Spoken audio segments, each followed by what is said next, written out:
use other recording devices, and then we use computers, and we use big data analysis now. Hopefully, will help us, coupled with us, to have breakthroughs in learning about the patterns that these animals do. Every time I see a nature documentary having animals doing some weird behavior, they always say, "Well, it's a mating ritual." Hi, booger. Order pizza, Yeah, right. It's so funny. You're right. It is always a mating ritual. Every single time. See that face? She's giving me the gremlin face. Oh, God. I don't know if it's taking flying with me then. Insert species here. You gremlins are horrible about flying. You know that? Right, that's it. But so animals communicate about mating. They communicate about. So apparently I'm on the They also gremlins are do flying. a lot more than we ever expected. At least and for a the more little longer. studies that we read about, My we booger. realize, wow, we never thought that animals have a large. I got it up. And then other Get animals the playback going. like Yeah. in the environment, which predators in the environment, and then it helps them know what escape route to go to. Or Just saying to the Freddy's back. Freddy the bully is back. well, there you go, right. But If I could share an observation with you, Yeah. I grew up in the city, in New York City, and so the sounds of the city are actually rather soothing to me. And traffic and alarm horns and sirens and people and the bar spills out into the street. This is the sounds of my own species, and I'm actually quite comforted when I hear it. I go into the wilderness and the woods, and I hear people say, "Oh, it's so cool." No, it's not. Sorry. There's like crickets and cicadas and there's all this noise. Every animal is talking to every other animal. Oh, And yeah. they're soothing. I find that annoying. Which is why Neil has a sleep tape that goes, "Man, what the hell's your problem?" Over here. Right. That's my sleep tape. That's his sleep tape. It lulls me. So, All right. Okay, here we go. I'm listening to some Neil Tyson Star Talk at the moment. Oh my goodness, where's this great question? Where are you, Beth Tomlinson? And you says still did this not on manage to Facebook. bury that, Do Billy. marine mammals have different ways of communicating depending upon where they are in Okay. the world or their geography? For example, a dolphin in the Gulf Coast, does it make different sounds than a dolphin in the Pacific? Or does that differentiate itself across different types of dolphins? So do dolphins have a universal language or do they have dialects? Okay. It really comes down to No dialects. That's the simplest way to put that. yeah, and we think they have dialects, and even so if we have this, Make sure I got we've the- sort of seen evidence the of little that for gremlin. many years. But they also they have Little grumpy little gremlin. signals that they share as well. So, for example, You may go flying. Dolphins. It's something that a lot of us are looking at. You may go for a Humpback plane whales, ride. for example, make these beautiful haunting songs. Many of you may be familiar with that. And I saw Star Trek 4. yeah, Save the whales. there you go. And Good Chuck. Chuck, watch out. They'll jump on land and find you. I'll go to my door, it'll be a humpback there. Like you rang. I like that imitation, Chuck. That's beautiful. But they change over seasons. Within a group of whales, but in different parts of the world, the songs are different for the humpbacks. With dolphins, they not only may have different signals within the populations, but the range of the sounds they make, the frequencies are different. We did a study out of my lab several years ago, and we showed that bottlenose dolphins in Bimini use whistles that extend over a wider frequency range than in other groups. So it may have to do with their environment and what the soundscape, like you were talking about, Neil, is. The window that they use maybe is strange. Yeah. But we're in the infancy of those studies still. And really, some of them just have Russian accents and have Spanish accents. That's really to them, that's all it is. That would be amazing. Just a dolphin just like, "Hey man, how you doing?" All right. Here we go. So that would be the Cheech and Chong dolphin. That's a different dolphin, right? Exactly. That's. Do you know, real quick, dolphins can make two sounds at the same time? There's a little piece of Oh. you might not have known. That's pretty cool. Two sounds at the same time? That's One awesome. out of the blowhole and one out of the throat, or the throat? No, they have things. the blowhole has it's like two holes that make up the blowhole, and each one there are two sacs in each, so they can click and whistle at the same time. We showed in our lab too that they can whistle. They could do whistle and squawk at the same time. It's really cool. That is cool. Yeah. Is that their version of walking and chewing bubble gum? Yeah. All right, here we go. Time for like 2 fast ones, Chuck. Go All right, ahead. here we go. Hello, Dr. Tyson, Dr. Reese. It has been stated that Who is this? Who said? Oh, I'm sorry. Their name is. This is Don Reem from Facebook. Don Reem.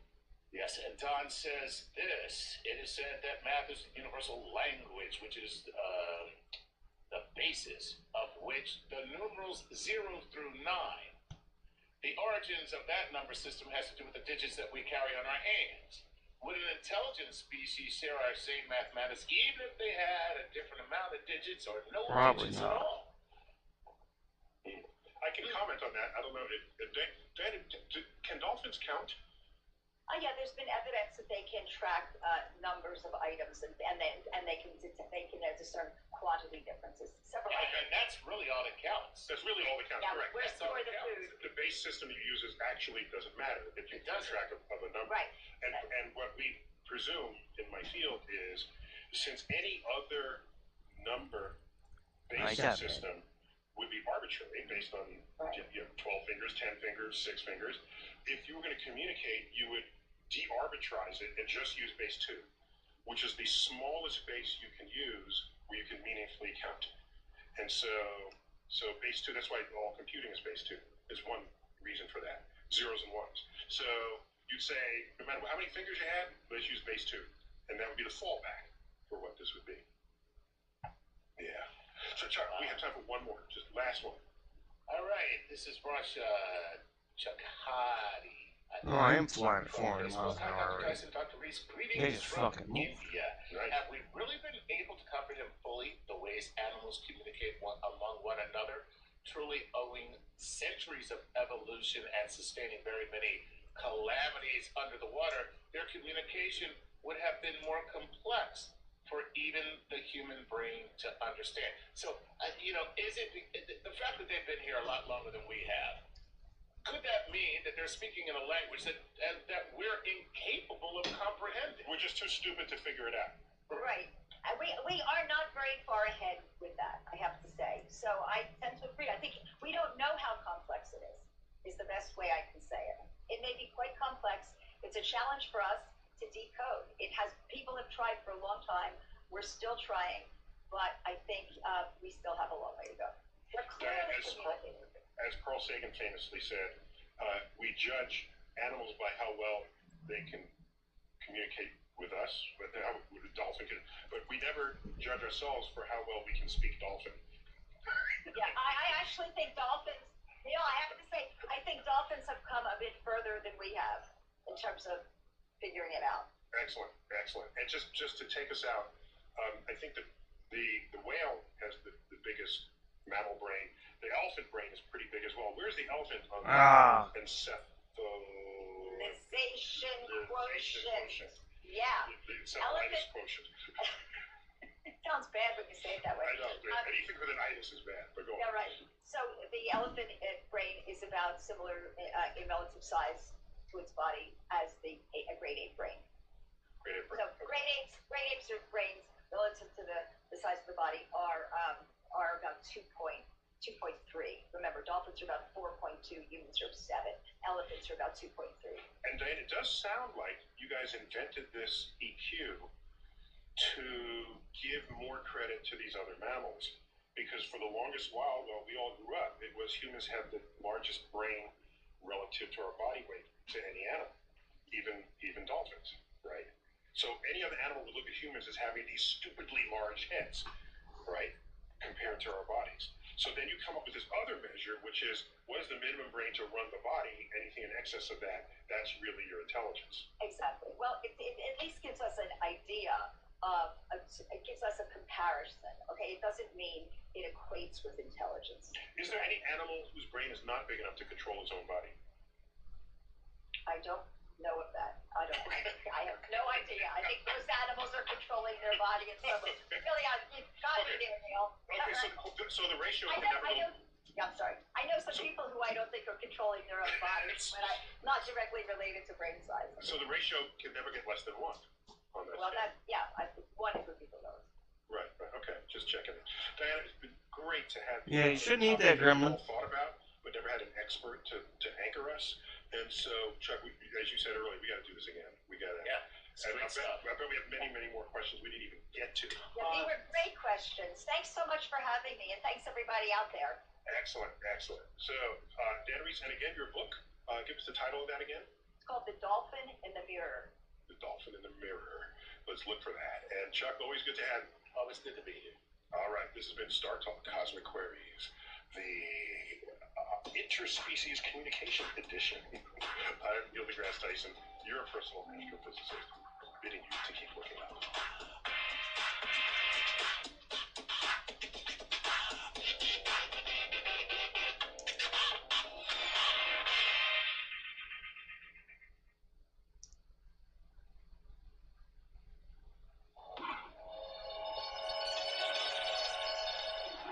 This is Star Talk, Cosmic Queries edition, and I got my co-host, Chuck. Nice, Chuck. Hey, Neil. What's happening? Good to have you, Chuck. It's nice to have you. It's always a Okay, pleasure to man. be here. So today we're going to talk about Oumuamua. Oumuamua. Is that a new Disney film? Oumuamua? What? And I only know about it from just what I read. I don't think much beyond that about it. So we bring in one of our experts at large. Of course, we've got Natalie Starkey. Natalie, welcome back to Star Talk. Hi Neil, hi Chuck. It's really good to be back. Nice to see you both again. And you're an expert on like stuff that's not planets in a solar system. Yeah, I know a fair amount. Characterization. I know a fair amount about planets, but yeah, I like comets and asteroids. I like the smaller bits and bobs of the solar system. The stuff that could render us extinct one day. Maybe, but hopefully not. If we know enough about these things.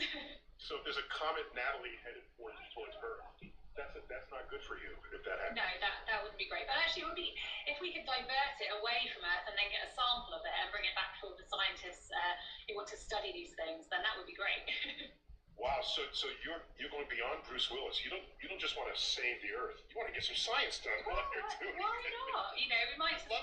You know, there's enough of us here doing this science that I think, we could learn an awful lot if we can actually go and grab some samples. While you save humanity and civilization, can you bring back a sample from my lab? Right, exactly.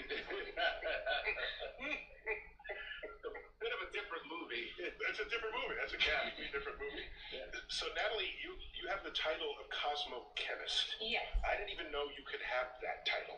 And how many other people know that that's even a title or something to aspire to who are in school? And you know what I didn't know? It was something you could do when I was younger. I had no idea. And I actually went through my degrees, which were in geology, and then ended up doing a PhD in geochemistry, essentially, looking at volcanoes, old volcanoes in the Arctic. And then it was after that, when I became kind of what I would consider a proper scientist, where I'm working for money and I'm getting paid to do science, that I became a cosmochemist because I just turned my geochemistry into studying rocks from space. So I was looking at, comet asteroid samples. You just say you got bored with well, there's only so much you can do with it. No. I absolutely love it. And volcanoes are like my absolute passion. But, when I saw this job advertised that was working on samples from the Stardust mission, which was a NASA mission to collect samples from a comet, I was absolutely fascinated. So it was a steep learning curve for me because I've never studied asteroids or comets or anything like that before. But essentially the rocks are all the same. You look at Earth rocks, you look at space rocks, they all contain the same sort of minerals, and the way that we analyse them in the lab is exactly the same. We're just kind of finding out different things about them. So if they're all the same, then what's the point? Like, why? We're in space just like every other celestial body is in space, and Chuck, we're all made of the same stuff. Why are you studying? Chuck, that reminds me of, it was Jon Stewart on his show, back when he did The Daily Show. He says, NASA has, I think it was Jon Stewart, said, we went to Mars and we just discovered water on Mars for $1 billion. we discovered what comes out of my faucet. No, it's true. I mean, one of the main reasons that we always argue is that we can't find out a lot about the solar system that we're within by studying our own planet. So we can study our own planet to find about how it formed, what happened over the last few billion years, but we actually can't go back in time that well because we've got plate tectonics. So our surface is constantly changing, which means that we've sort of lost that really old history about our own planet. Whereas if we go into space... Wait, just to be clear, when you say constantly changing, yeah. you mean on a geologic time scale? Yeah, definitely. So I think like millions of years... There's no plate tectonics. There's no plate tectonics dragging cities down into volcanic magma, right? You're talking about a slow process. So, I mean, listen, there's always hope. No, sorry, I interrupted. Keep absolutely going. Fine. No, exactly, and that should be pointed out because I often think in kind of timescales of millions, if not billions, of years, and that becomes normal to geologists and people that work in space science. So, but yeah, exactly, it's a very slow process. Maybe the plates that we're sitting on move maybe 1 to maybe 10 centimeters per year if they're going very quickly. So it's a very small amount that they're moving, and it's over a very long time scale. But over that time, things change. So continents move, and they get, taken down into the earth and melted essentially, and then we get new volcanoes producing new land, which wouldn't have been there before. But it's a problem because it means if we want to go back 4.5 billion years to when our planet first was born and became a planet, it's very hard to do that with the rocks that we have on Earth because they don't really sample all of that history. But if we go to asteroids, for example, they pretty much haven't changed since they formed. So they've gone through a little bit of processing. But what we'll say is that they're essentially the same as when they formed 4.5 billion years ago. So by studying them, we can understand a lot more about all the planets and including Earth. And we can find out things about, even how life got to Earth. That's one of the ways that we can find out those answers. So studying space rocks is really, really valuable, and getting samples on Earth is also really valuable. So let me ask you guys. Chuck, that was a big FU. Okay, just that question. I just want to make that clear. Well, no. I think there's got to be some reason that makes sense. Speaking of that, though, when you look at this, since we are constantly having a makeover here on Earth, and you're getting these snapshots from these, kind of frozen in time pieces that are out there. When it comes to those pieces, and this is for both of you, is most of that floating out there, asteroids, these fragments, are they kind of like space, to use a word like Natalie, is that space rubbish? Is that detritus of you? Is that like the waste of what's left over in formation, or is that the remnants of something cataclysmic? So it's a bit of everything, really. So it depends which objects you... Wait, Natalie, he just accused you of studying rubbish. Well, yes, some of it is, essentially. It's the leftover building blocks of the planets. So many of the asteroids are the same as the planets, and they're the same objects as when they formed, but the planets have then grown so large that they've undergone their own processing. So you take any of the large rocky planets, they've all, what we say, differentiated into layers because they've got so big that they've melted their insides, and actually the iron minerals have sunk to the middle of them, and the silicate, the lighter minerals, are all on the outside making the crust. So they're very complicated. They've actually been processed a lot, whereas the asteroids are much smaller. So on the whole, they didn't do that. So they're sort of the leftover building blocks. And some of them... But Natalie, we think of rocks as being heavy. Yeah. And you're describing them I need to like get something to the top. Yeah. So, please explain that. So it's all relative. Yeah. Yeah, just for those of you listening, don't try to go floating with rocks. That's all. Right. Yeah. That's how to make sure the body doesn't float back up. Yeah, exactly.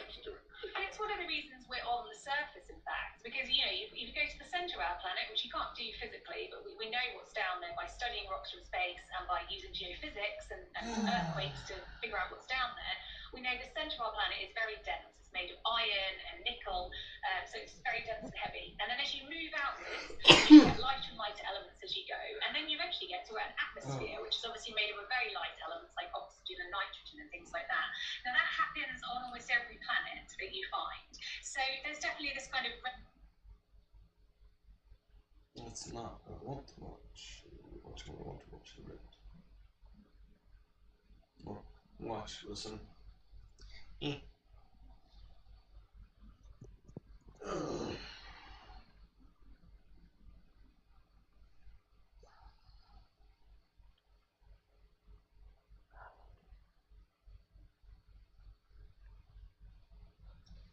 Hey, you three. You're gonna hate me.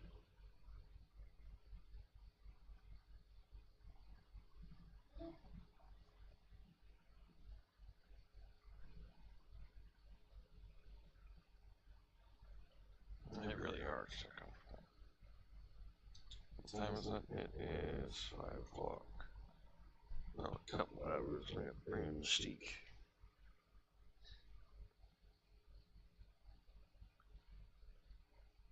I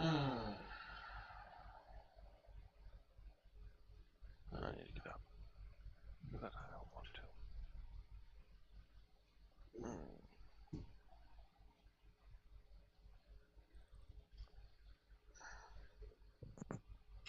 I know.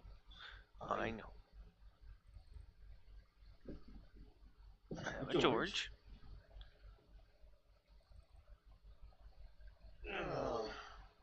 Grumpy Gremlin. I think she's got a resting room face.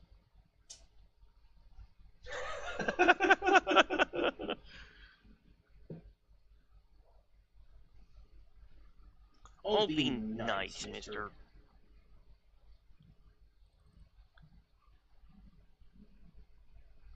And then I'm gonna set your sister on you. She's like, oh hell no, don't start chewing on me again.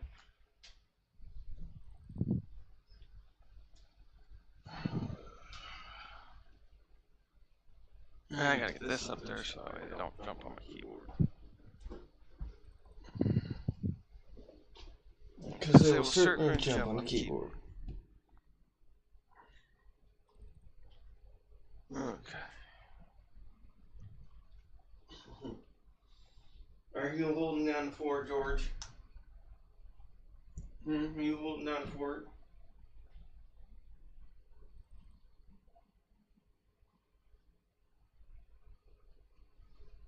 Easy, mister. What? Can't wait till I get those cements.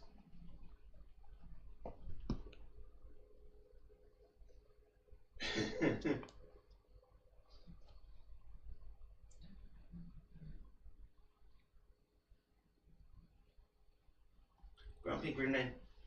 Grumpy Gremlin. No! Young man, get off my keyboard. Thank you.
the fuck?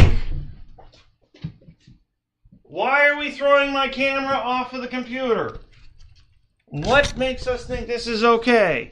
Even in the slightest.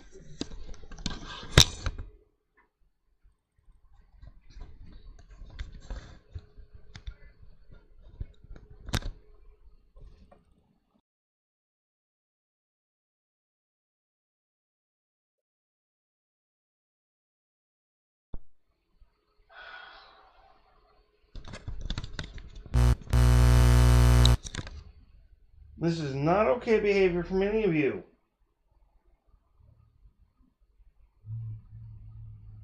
That's not okay to do. You want me to start throwing your stuff around? And almost breaking it?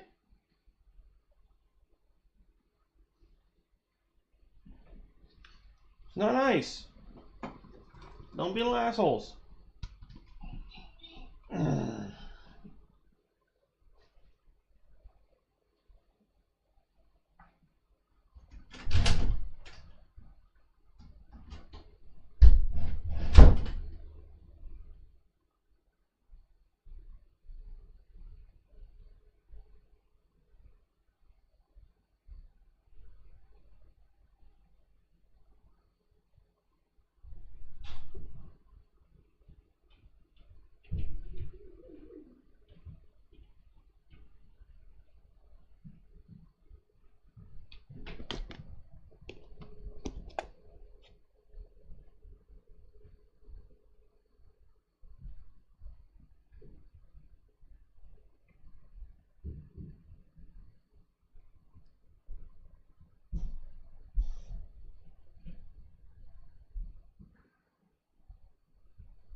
Alright, guys. I'm gonna stop the stream for now. Get off my keyboard, Phineas. By going to, I mean I have to. I had to walk to the corner store so I could make dinner.